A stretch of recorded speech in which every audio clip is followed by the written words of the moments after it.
Hi everyone, I'm Cheryl and welcome to the Sewing Room channel, and this is your tip of the week. Now this is a t-shirt of mine that I really like, but it has seen better days, but I keep it because there's one thing that I really like, and that's the hemline area. So let's look at it. It doesn't go straight across. I like it because I'm short, and so my legs look really squatty.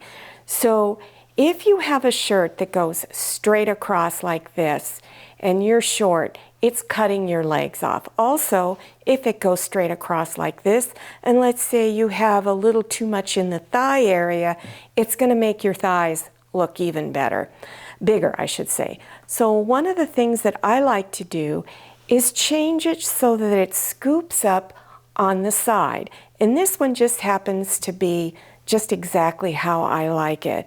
Now you can make it a bigger scoop if you want. So I'm going to show you how you can take this shirt or a shirt that you like and change other shirts that you have to make it exactly how you want it. So the first thing you want to do is you want to turn it to where the back side is out, and you want to smooth the shirt out. So I like to pull on the side seams and to straighten it out a little bit like this, and then lay it down. The next area you want to match up is the bottom. You want to match the front bottom edge and the back bottom edge. So continue lining everything up and smoothing it out. Now place some paper underneath, and I'm only going to draw this pattern to about the midpoint or center point of the bottom edge down here. So I'm going to draw up the side, okay, and then I'm going to go down and just follow this about to the midpoint.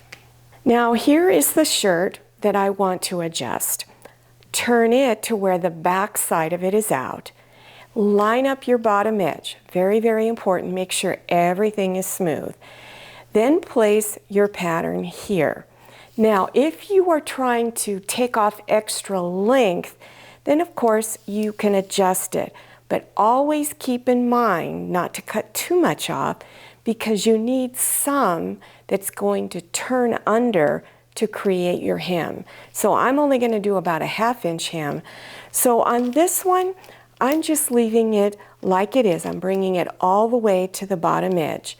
Pin it and then cut right on there. Then unpin, flip the pattern over this way, and then pin it down and then finish cutting it. Now you could fold the shirt in half. I've done that, but it always comes out a little funny looking, so it's much easier to do it this way. One other thing I want to mention. Once you remove this pattern, you're going to have this center section still stitched down, the hem. So you need to go in with a seam ripper and just open this area up and then finish trimming in here. It's better to do just a little bit than undo all of this when it's not necessary. The next step that you want to do is, if you have a serger, I highly recommend you use it because it's going to flatten the edges of your fabric. So I'm not taking any extra off when I'm putting it through my serger.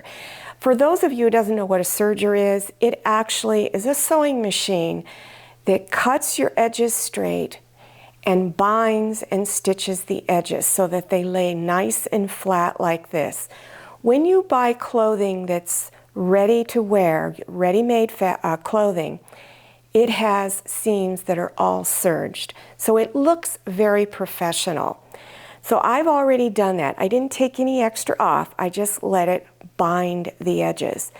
The next step to do is you're going to fold it up 1/2 of an inch.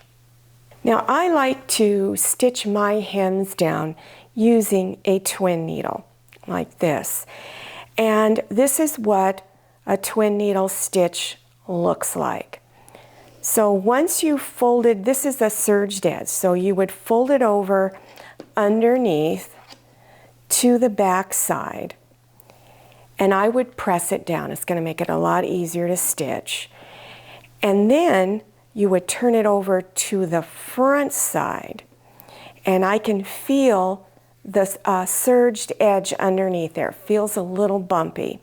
So when I'm putting this in my sewing machine to stitch it down, I can feel the serged edge. So I keep my finger placed right in the direction of that needle. Keep it aligned with your twin needle and then stitch. Now on the back side, it's going to look like a zigzag stitch. That's the way it's supposed to look. So it looks a little funny, but that's okay. You have a really nice look on the front. Now, if you've never used a twin needle before, you do need to adjust the tension on your machine. I adjust my tension down to 1.0. Threading your machine for a twin needle is really simple. Most of your sewing machines have an area where you can hold 2 spools of thread. So you take your first spool, thread it through your machine as normal, and place it in the twin needle.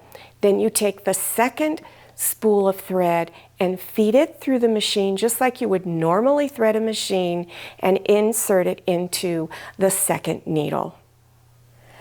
Well, I hope you enjoyed this tip of the week and that you learned something new.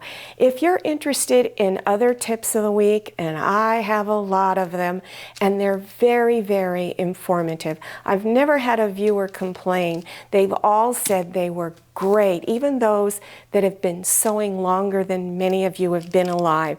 They said they're really good to watch. So make sure you check out that playlist below your YouTube screen. So scroll down to the description section. Click on the words "Show More" or click on the down arrow. That section will expand open and you will see a lot of different links appearing. Also, don't forget to follow me on Instagram and check out my Facebook page. Thank you so much for watching. I'll see you next time, and happy sewing.